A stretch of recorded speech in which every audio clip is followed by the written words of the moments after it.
இன்னைக்குரிய devotion கற்புள்ள கன்னிகை 2 கொரிந்தியர் 11:2. கிறிஸ்து அப்படிங்கிற ஒரே புருஷனுக்கு நியமிக்கப்பட்ட கற்புள்ள கன்னிகை அப்படின்னு அப்போஸ்தலர் பவுல் கிறிஸ்துவின் மணவாட்டிய குறிப்பிடுகிறாரு. யார் இந்த கற்புள்ள கன்னிகை? அவங்க தான் கிறிஸ்துவின் சபை. தனிப்பட்ட வாழ்க்கையில கிறிஸ்துவின் இரத்தத்தால கழுவப்பட்டவங்க.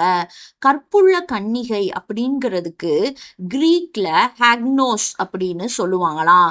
இந்த சொல்லுக்கு 5 முக்கிய மீனிங் இருக்கு. கிறிஸ்துவுக்கு மணவாட்டியாக நியமிக்கப்பட்டிருக்கும் கற்புள்ள கன்னிகை எப்படிப்பட்டவங்களா இருக்கணும் அப்படிங்கிறது தான் இந்த 5 நற்குணங்கள். ஃபர்ஸ்ட், முற்றிலும் பரிசுத்தமாக்கப்படுதல்.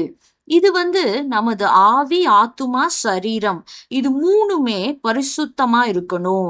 கர்த்தராகிய இயேசு வரப்ப நமது ஆவி, ஆத்துமா, சரீரம் குற்றமற்றதா இருக்கணும்னு இயேசு எதிர்பார்க்கிறாரு. நம்ம எப்படி இருக்கிறோம்னு நிதானிப்போம். 2வது, குற்றமறியாமை. சிறு பிள்ளைகள் குற்றம் அறியாதவங்க. பெரியவங்களை போல குரோதம், விரோதம், கசப்பு கொள்ளாதவங்க. அதனாலதான் நம்மள பார்த்து ஏசப்பா சொல்றாரு, சிறு பிள்ளைகள் போல் ஆகாவிட்டால் பரலோக ராஜ்யத்துல பிரவேசிப்பது கடினம்னு சொல்றாரு. 3வது, எளிமை.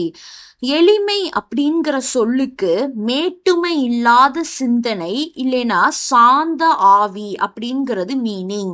அதனால ஏசப்பா சொல்றாரு, ஆவியில் எளிமையுள்ளவர்கள் பாக்கியவான்கள், பரலோக ராஜ்யம் அவர்களுடையதுன்னு சொல்றாரு. இந்த எளிமை நம்ம இடத்துல இருக்கான்னு யோசிப்போம். இல்லைன்னா அதை பெற்றுக்கொள்ள கடினமாக நம்ம ட்ரை பண்ணணும். 4வது, மனத்தாழ்மை. இயேசு தன்னுடைய சுபாவத்தை நான் சாந்தமும் மனத்தாழ்மையுமா இருக்கிறேன்னு சொல்றாரு. என்னிடத்துல கற்றுக்கொள்ளுங்கள்னு சொல்றாரு.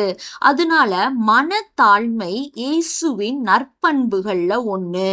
அத நம்ம பெற்றிருக்கிறோமான்னு இன்னைக்கு நிதானிப்போம். 5, தூய்மை.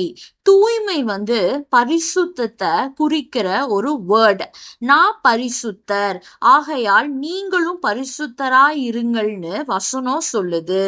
அதனால இயேசு கிறிஸ்துவுக்கு மணவாட்டியாக போகிற கற்புள்ள கன்னிகை இந்த 5 நற்பண்புகளோடு இல்லைனா மணவாட்டியாக மாறவே முடியாது.